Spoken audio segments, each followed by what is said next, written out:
Bright fringes बनी थी वो कंस्ट्रक्टिव इंटरफेरेंस की वजह से बनी थी या फिर कंस्ट्रक्टिव सुपरपोजिशन की वजह से बनी थी? तो कंस्ट्रक्टिव सुपरपोजिशन के लिए हमने इस तरह का कुछ ग्राफ बनाया था जहां पर कि फर्स्ट वेव का जो क्रेस्ट था वो सेकेंड वेव के क्रेस्ट के साथ ही था। यही बनाया था हमने कि फर्स्ट वेव का क्रेस्ट और सेकंड वेव का क्रेस्ट एक साथ है, फर्स्ट वेव का ट्रफ और सेकंड वेव का ट्रफ एक साथ है। अब मैं इनके फेस की नंबरिंग कर रही हूँ 0, पाई, 2 पाई, 3 पाई, 4 पाई। तो कंस्ट्रक्टिव इंटरफेरेंस होने के लिए फेज डिफरेंस क्या क्या हो सकता है अभी हम वो देख रहे हैं। क्या क्या फेज डिफरेंस हो सकता है एक बार देख लो, फिर पहले समझ लो फिर लिख लेना। एक तो दोनों वेव 0 से स्टार्ट हो रही है ना? वीडियो का वो खाली नहीं किया क्या? कर लिया ना? फिर भी मैसेज कर रहा, देख लें थोड़ी देर बाद बंद हो जाएगा। ये 0 है ना, ठीक है। दोनों वेव 0 से स्टार्ट हो रही है तो इन दोनों का फेज डिफरेंस भी 0 हो जाएगा। तो एक तो 0 पॉइंट से कंस्ट्रक्टिव वेव फ्रंट मतलब कंस्ट्रक्टिव इंटरफेरेंस हो सकता है। अब दूसरा देखो, पाई से नहीं हो सकता है, क्योंकि अगर मुझे पाई से स्टार्ट करना होता ना, पाई से स्टार्ट करेंगे ना वेव को, तो क्या होगा मैं बता रही हूँ। ये वेव है, इसको पाई से स्टार्ट करेंगे ना तो ये पहले क्रेस्ट बनाएगी, तो इसलिए पाई से constructive wave front constructive interference नहीं हो पाएगा। इसका मतलब 2 पाई से होगा, फिर सिमिलरली 3 पाई से नहीं हो पाएगा, 4 पाई से होगा एंड सो ऑन। यानी कि इवन मल्टीपल ऑफ पाइस की फॉर्म में फेज डिफरेंस होना चाहिए तभी कंस्ट्रक्टिव इंटरफेरेंस होगा। ये बात समझ में आ गई?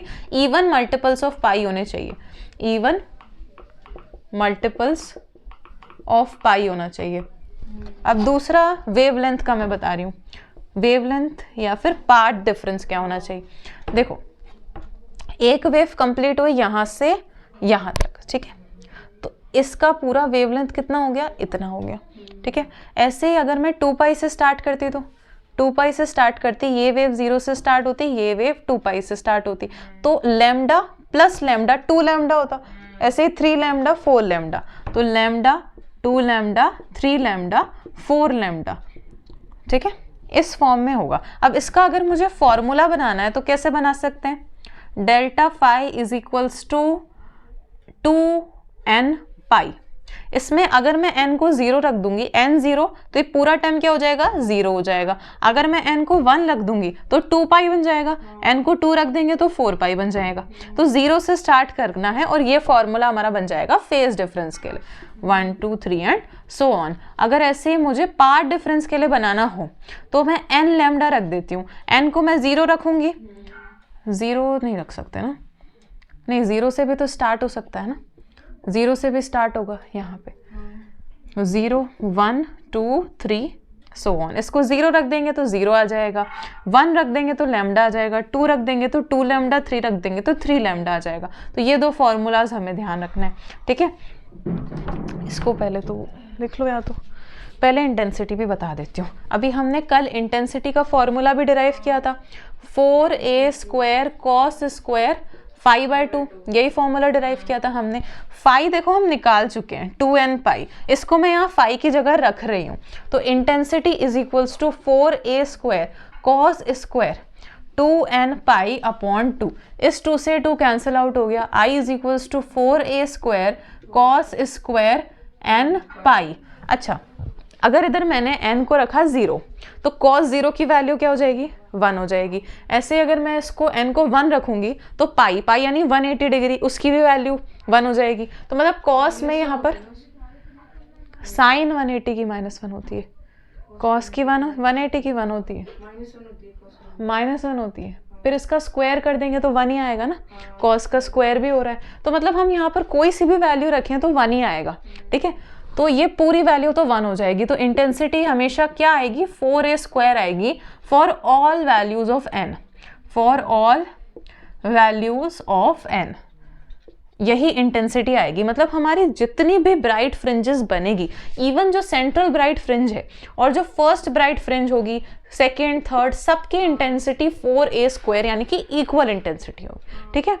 हाँ, इसको नोट कर लो। फिर हम डिस्ट्रक्टिव इंटरफेरेंस, यहाँ हेडिंग जहाँ पर ये लिखा था ना, इधर लिख देना कंस्ट्रक्टिव।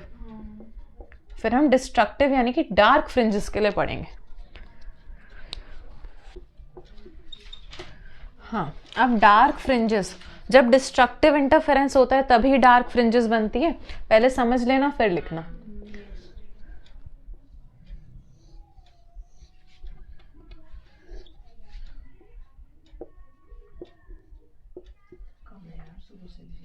अब देखो इधर 0 पे तो कंस्ट्रक्टिव इंटरफेरेंस हो रहा था, तो यहाँ पर पाई से स्टार्ट होता है डिस्ट्रक्टिव इंटरफेरेंस। यहाँ से इसका क्रेस्ट बनेगा, यहाँ से इसका ट्रेफ, इस तरह से होगा, ठीक है। तो जहाँ पर फर्स्ट वाली वेव का क्रस्ट मिल रहा है वहाँ पर दूसरी वाली का ट्रफ मिल रहा है, तो इनमें एम्पलीट्यूड डिक्रीज हो जाता है, इसलिए इंटेंसिटी कम होती है। अब हम देख रहे हैं सबसे पहले फेज डिफरेंस पाई। सबसे पहला फेज डिफरेंस कहाँ दिख रहे हैं हमें? पाई पे, ठीक है। उसके बाद देखो यहाँ पर तो कंस्ट्रक्टिव इंटरफेरेंस हो रहा था 2 पाई पे, तो अगला होगा 3 पाई पे, फिर 4 पाई पे कंस्ट्रक्टिव होगा तो 5 पाई, मतलब odd number, odd multiples of pi हो रहा है, ऑड मल्टीपल्स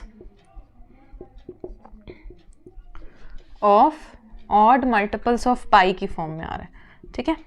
अगला है डेल्टा एक्स, यानी कि पाथ डिफरेंस। इधर लिख लेना, ये फेज डिफरेंस है और ये पाथ डिफरेंस है, फेज डिफरेंस, पाथ डिफरेंस। अच्छा, अब देखो यहाँ से यहाँ तक एक पूरी वेव के लिए तो लैम्डा होता है, पर ये इतनी ही वेव है, इतना ही तो डिफरेंस है ना, पाथ में डिफरेंस, इतना डिफरेंस है। ये पूरा अगर लैम्डा है तो ये लैम्डा बाय 2 आधा होगा, तो फर्स्ट पाथ डिफरेंस आ रहा है लैम्डा बाय 2 पे। और अगर देखो, अब देखो 3 पाई से हम स्टार्ट करते तो यहाँ से यहाँ तक तो पूरी एक वेव है, यहाँ से यहाँ तक है लैम्डा और यहाँ से यहाँ तक है लैम्डा बाय 2, तो यहाँ से यहाँ तक कितना हो गया? लैम्डा प्लस लैम्डा बाय 2, मतलब 1 प्लस 1 बाय 2, तो क्या 3 बाय 2 हो गया? तो 3 बाय 2 पाई होगा अगला, 3 बाय 2 पाई, ये समझ में आया? अगला होगा 5 लैम्डा बाय 2 पे, उसके बाद 7 lambda by 2 and so on पे होगा, ठीक है। इसके लिए अगर हमें फॉर्मूला बनाना हो तो कैसे बनाएंगे? डेल्टा फाई यानी कि path difference 2n-1 into lambda, नहीं सॉरी पाई। अब इसमें हम n को ना 1 से पुट करेंगे, 2 1 जा 2 माइनस 1 तो 1 आ गया, 1 पाई आ गया फर्स्ट वाला, 0 से पुट नहीं करना है इसमें, 1 से पुट करना है। यहाँ 2 पुट करेंगे तो 4 माइनस 1 3 पाई आ जाएगा, ऐसे 1 2 3 4 एंड सो ऑन पुट करेंगे हम। डेल्टा एक्स यानी कि पाथ डिफरेंस के लिए लिखना हो तो 2n-1 लैम्डा बाय 2, यहाँ पर n को 1 पुट करके देखो, 2 माइनस 1 हो गया लैम्डा बाय 2, ऐसे ही n को 2 पुट करो, 4 माइनस 1 3 लैम्डा बाय 2, ऐसे 3 4 एंड सो ऑन, ठीक है। अब हम देखें इंटेंसिटी। इंटेंसिटी का formula 4a² cos square phi by 2। इस फाई की वैल्यू को मैं इधर रख रही हूँ, तो I is equals to 4a² cos square phi क्या है? 2n-1, 2n-1 पाई अपॉन 2, ठीक है, 2n-1 पाई अपॉन 2, ठीक है। इधर हम पुट करें n को 1, n को मैंने 1 पुट किया तो ये 2 माइनस 1 हो जाएगा, पाई बाय 2 आएगा। n को अगर मैंने 1 पुट किया है यहाँ पर तो 2 1 जा 2 माइनस 1 1 पाई बाय 2, मतलब पाई बाय 2 आ जाएगा। कॉस स्क्वायर पाई बाय 2, इसको पुट किया है ना, कॉस स्क्वायर पाई बाय 2। अच्छा, कॉस पाई बाय 2 यानी 90 हो गया। कॉस 90 की वैल्यू 0 होती है, 0 का स्क्वायर 0 होगा, तो क्या पूरी इंटेंसिटी 0 आ जाएगी। तो हम यहाँ पर n is equals to 1 put करें, 2 पुट करें, 3 पुट करें, इंटेंसिटी हमेशा क्या आ रही है? 0 आ रही है। अब ये हम ना लॉजिकली भी समझ सकते हैं कि इंटेंसिटी 0 क्यों आई है। क्या डार्क फ्रिंज में हमें कोई कलर दिखता है, कोई ब्राइटनेस दिखती है? कुछ भी नहीं दिखता, तो इसलिए इसकी इंटेंसिटी 0 होती है। इसको आई मिनिमम भी लिख सकते हैं कि मिनिमम इंटेंसिटी होती है। और कंस्ट्रक्टिव इंटरफेरेंस में हमें इंटेंसिटी दिखती है क्योंकि ब्राइट फ्रिंजेस बनी है, हमें कलर दिख रहा है, इसलिए उसकी 0 नहीं होती है, 4a² होती है मैक्सिमम इंटेंसिटी। देखो इधर ये इंटेंसिटी डायग्राम में आता है, इससे भी क्वेश्चन। देखो 0 पे कंस्ट्रक्टिव इंटरफेरेंस बनती है तो इंटेंसिटी ज़्यादा होगी, मैक्सिमम इंटेंसिटी होगी। पाई पे डिस्ट्रक्टिव बनती है तो यहाँ पर मिनिमम इंटेंसिटी, मतलब यहाँ पर पॉइंट बनेगा। ऐसे ही 2 पाई पे फिर से कंस्ट्रक्टिव बनेगी, मैक्सिमम इंटेंसिटी, ठीक है। पहले समझ लो इसको।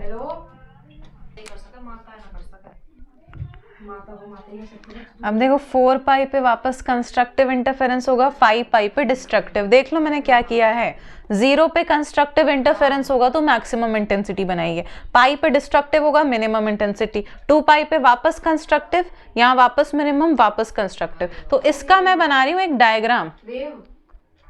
हाँ, इसको इंटेंसिटी डायग्राम बोलते हैं। ऐसे ऐसा ही सेम यहाँ पर भी होगा, पाई पे होगा डिस्ट्रक्टिव, 2 पाई पे वापस होगा कंस्ट्रक्टिव, 3 पाई पे वापस से डिस्ट्रक्टिव, 4 पाई पे कंस्ट्रक्टिव, 5 पाई पे डिस्ट्रक्टिव। ये इंटेंसिटी डायग्राम है, बना लो इसको।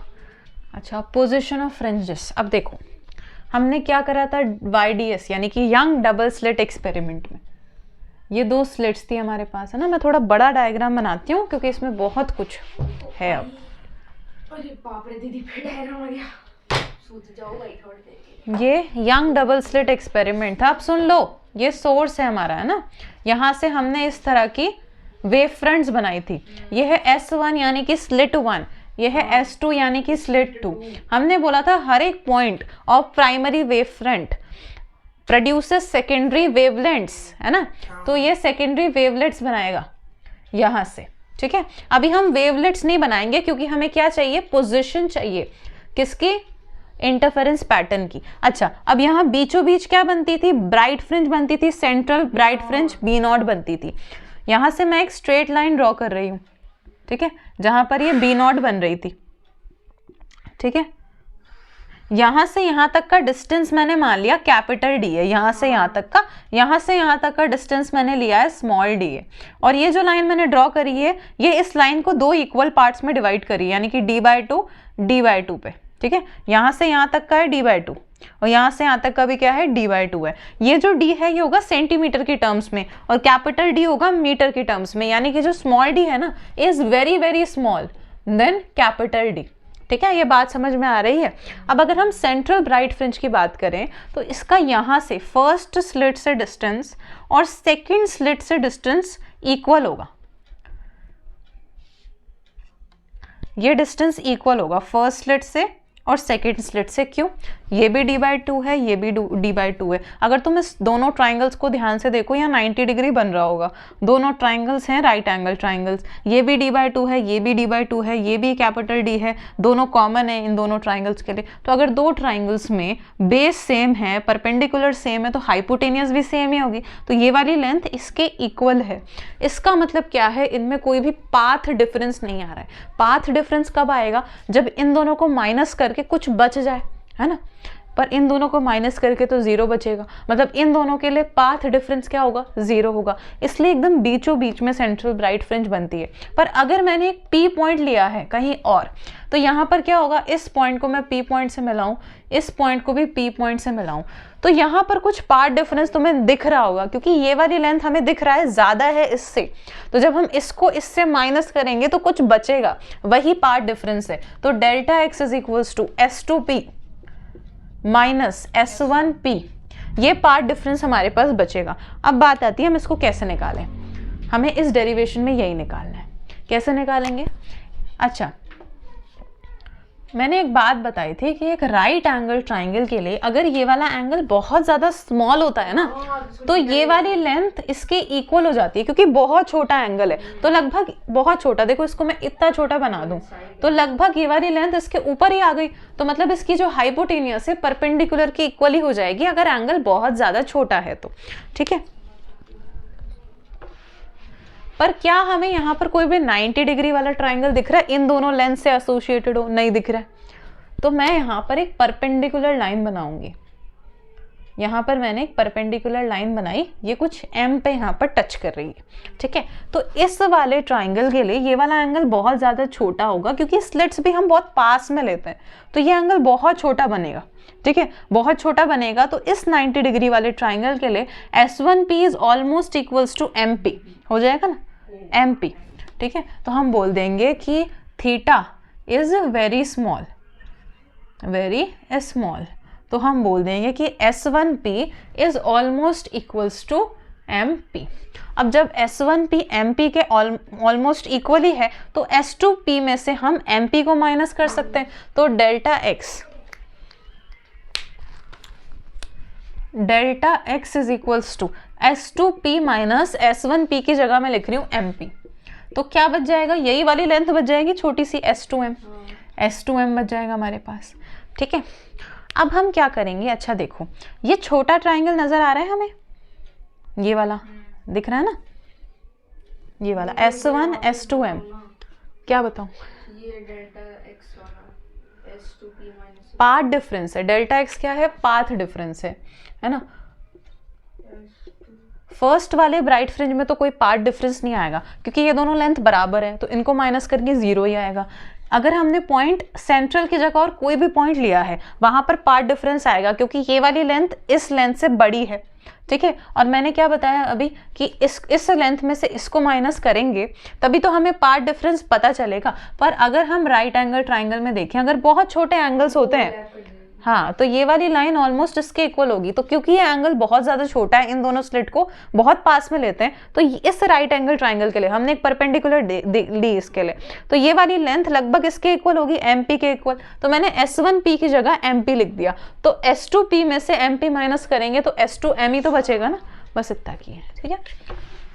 अब देखो ये जो ट्राइंगल है S1M S2, in triangle S1M S2 हम क्या लिख सकते हैं, ये वाला एंगल मैंने लिया थीटा माना है, ठीक है। इस वाले ट्राइंगल के लिए मैं साइन थीटा क्या लिख सकती हूँ, परपेंडिकुलर, इसके लिए परपेंडिकुलर अपॉन हाइपोटेनियस हो जाएगी S2M अपॉन S, ये इस पूरे को मैं D लिख सकती हूँ, D लिखा है हमने, ठीक है। तो इसके लिए मैं लिख रही हूँ sine theta is equals to S2M upon D। अब यहाँ से मैं इस D को इधर लेके जाऊंगी तो S2M मिल जाएगा मेरे पास, तो मैं इधर लिख देती हूँ direct S2M is equals to, इस D को इधर लेंगे तो D sine theta, D sine theta. और हमें पता है for small angle theta is almost equals to sine theta is almost equals to tan theta. तो मैं यहाँ साइन थीटा की जगह टेन थीटा भी लिख सकती हूँ ना, तो फॉर स्मॉल एंगल्स, क्योंकि हमने पहले ही लिख दिया कि एंगल तो बहुत ज़्यादा छोटा है, तो इक्वल्स टू में D टेन थीटा लिख सकती हूँ इसको, ठीक है। अब देखो, अब हम ले रहे हैं कौन सा ट्राइंगल, हाँ, ये छोटा वाला ट्राइंगल है ना, ये वाला। अब S1, इसको मैं कुछ नाम दे देती हूँ, M दे दिया, इसको मैं N नाम दे देती हूँ, ये वाले पॉइंट्स को, ठीक है। S1N M, हाँ, S1NM, इस M को थोड़ा इधर बना लेते हैं, ठीक है। S1NM, इस लाइन को ऐसे ज्वाइन होता हुआ मान लेना, S1NM इस ट्राइंगल के लिए ये थीटा है। और देखो ये वाली लाइन, ये वाली लाइन, और यहाँ पर मैं एक और लाइन ड्रॉ कर रही हूँ, ये वाली लाइन यहाँ तक, ठीक है। इसके एकदम सेंटर पे लाइन ड्रॉ करी मैंने, ये वाली लाइन, ये वाली लाइन, ये वाली लाइन, ये तीनों लाइन आपस में पैरेलल होगी। अब तुम्हें लग रहा है कहाँ पैरेलल है, ये नहीं लग रहा ना पैरेलल, चल क्या रहा है, S1P NP और S2P, ये तीनों लाइंस आपस में, अरे आएगा समझ में, S1P NP और S2P, ये तीनों लाइन आपस में पैरेलल है। मैं बता रही हूँ क्यों पैरेलल, क्योंकि ये एंगल बहुत ज़्यादा छोटा है। तो जब एंगल बहुत ज़्यादा छोटा होता है ना, तो लाइंस को हम एकदम ऐसे पास पास मानते हैं, तो ये तीनों लाइंस आपस में पैरेलल कंसिडर होंगी, हाँ। तो ये तीनों लाइन आपस में पैरेलल है, ठीक है। तो पैरेलल लाइंस में हम एक ट्रांसवर्सल ड्रॉ करते हैं, तो ये वाला एंगल बराबर कॉरेस्पॉन्डिंग एंगल होता है। तो ये तीनों लाइंस अगर पैरेलल है तो ये वाला एंगल 90 है, तो ये वाला एंगल भी 90 होगा, ठीक है। तो ये वाला एंगल भी 90 होगा। तो ये जो छोटा सा ट्राइंगल बन रहा है S1N, इसको क्या नाम दूं, MO, हाँ, S1NO नाम दे दिया इसको, ठीक है। इसको नाम दे दिया S1NO, ठीक है। ये वाला एंगल थीटा है, ये वाला एंगल 90 है, तो ये वाला एंगल 90 माइनस थीटा हो जाएगा, क्योंकि ये 90 है तो इन दोनों का सम भी 90 होगा, 180 होना चाहिए। तो ये वाला एंगल होगा 90 माइनस थीटा, ठीक है। और यहाँ पर भी 90 डिग्री बन रहा होगा, देखो परपेंडिकुलर लाइन ही है ये वाली, ये लाइन इसके तो परपेंडिकुलर ही है, ये पूरा एंगल होगा 90। तो ये वाला 90 माइनस थीटा था, तो ये वापस से थीटा बन जाएगा। वापस बता रही हूँ इस वाले ट्राइंगल के लिए बड़ा बनाऊंगे इसको थोड़ा, इसको मैं जूम आउट करके बना दूं, ऐसे बनाया था हमने इसको, ऐसा, हाँ। ये वाला एंगल 90 है, हाँ, थीटा है ये, है ना, ये 90 है, ये थीटा था, ठीक है। तो ये वाला एंगल 90 माइनस थीटा होगा, 90 माइनस थीटा होगा ना। और ये पूरा एंगल 90 है, क्योंकि देखो ये लाइन और ये लाइन आपस में परपेंडिकुलर है, तो ये 90 माइनस थीटा होगा, तो ये वाला एंगल भी थीटा हो जाएगा, तो ये एंगल थीटा है। अब इस वाले ट्राइंगल के लिए tan थीटा निकालेंगे हम, तो tan थीटा इधर भी लिख भी देती हूँ, इन ट्राइंगल PNB0, इस वाले ट्राइंगल के लिए PNB0, इस ट्राइंगल के लिए tan थीटा होगा परपेंडिकुलर अपॉन बेस। इस वाले डिस्टेंस को मैं x ले लेती हूँ क्योंकि यही x हमें निकालना है। डार्क पेन से लिख देती हूँ, ये x है, यहाँ से यहाँ तक का डिस्टेंस क्या है, x है, B0 से यहाँ तक का, थोड़ा लंबा बना दूँ, B0 से इस P पॉइंट तक का डिस्टेंस x है। तो tan थीटा क्या होगा, x माइनस डी हो जाएगा। tan theta equals to x, sorry minus नहीं, x अपॉन डी हो जाएगा। ठीक है, ये बात समझ में आई कैसे लिखा? वापस बताऊं, ये वाला जो ट्राइंगल है ये 90 डिग्री बना रहा है इधर, इन दोनों का सम, अच्छा ये 90 है तो इन दोनों का सम भी 90 होगा, तो इस वाले एंगल को 90 माइनस थीटा लिख सकते हैं, और यहाँ भी 90 बन रहा है तो ये वाला एंगल थीटा हो जाएगा फिर, है ना। ये 90 बन रहा है ये पूरा एंगल, और ये 90 माइनस थीटा है, तो 90 माइनस 90 माइनस थीटा, तो ये माइनस अंदर जाके 90 माइनस 90 प्लस थीटा बनाएगा, तो थीटा ही तो आएगा ये वाला एंगल। आप समझ में आई? अब इस वाले ट्राइंगल के लिए tan थीटा हो जाएगा परपेंडिकुलर अपॉन बेस, माने कि x अपॉन डी। अब आ गया। अब इस tan थीटा को हम यहाँ पुट कर रहे हैं, S2m is equals to D tan theta था, तो d tan थीटा की जगह x अपॉन कैपिटल D लिख दिया, और S2m ही क्या था, पार्ट डिफरेंस था, तो delta x is equals to D x upon capital D। ये डेरिवेशन पार्ट डिफरेंस की। हाँ अब